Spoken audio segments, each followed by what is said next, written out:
All right now, Sarah Palin is on her way to Dallas, but before leaving St. Louis a short while ago, the Alaska governor sat down with Fox's chief political correspondent, Carl Cameron. Carl joins us now, and I guess, Carl, everybody is wondering, how does she think she did last night? I think she thinks she did pretty well. She got to bed about 1 o'clock in the morning, and we got her up early for this interview. The first interview that she's done in the wake of her first ever vice presidential debate.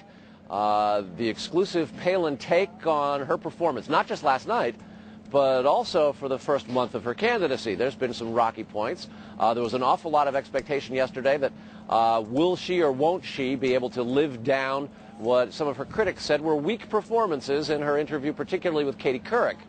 We talked about that, a wide-ranging interview. She talked a great deal about some of the parts of her past interviews that were considered sort of missteps or awkward. She talked about her performance last night, said that she thought she was able to go after Obama and Biden as what she deemed liberal tax and spenders, but complained that there wasn't actually enough time for her to get her ideas across.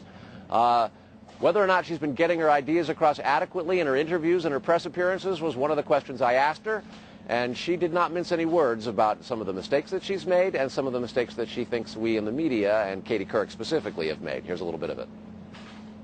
Well, okay, I'll tell you, honestly, the Sarah Palin in those interviews is a little bit annoyed because it's like, man, no matter what you say, you're going to get clobbered. If you choose to answer a question, you're going to get clobbered on the answer. If you choose to try to pivot and go on to another subject that you believe that Americans want to hear about, you'll get clobbered for that too.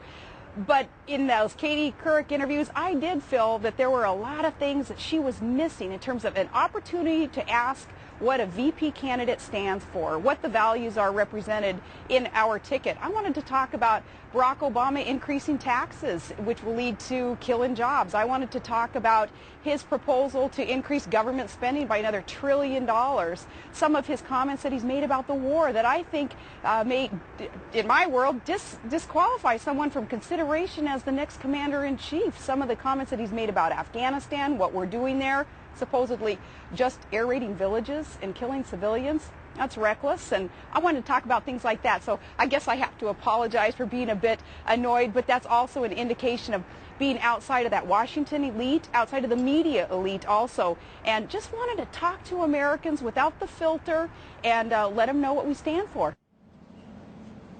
She mentioned Afghanistan in that particular portion of her interview, as she did last night, and she was busted by the fact-checkers for having gotten the name of the commander in Afghanistan, McKiernan, wrong. She called him McClellan. She apologized for that. She acknowledged that she's occasionally made misstatements. She did not apologize, nor did she retract her assertion that the U.S. forces in Iraq are at pre-search levels, something that she said last night, which mathematically is arguably not the case. And as for her general attitude toward the media, John, you heard it there. There's much more to this. Wait till you hear what she has to say about Michigan. Big news from the McCain campaign yesterday that they are withdrawing from Michigan and no longer going to be competing aggressively there. Sarah Palin's take will surprise you, as will a great deal more of this interview. Sarah Barracuda on stage last night with Joe Biden was there in the interview with me today, and we'll be spooling this out for you during the course of the day. There's some great stuff to see. Yeah, you're leaving me hanging. When are we going to get to that stuff, Carl? It's coming up. Suffice it to say, she does not necessarily agree with her boss's decision to pull out of Michigan. Big stuff. Interesting. There are some disagreements between the two of them, apparently. Carl Cameron, thank you.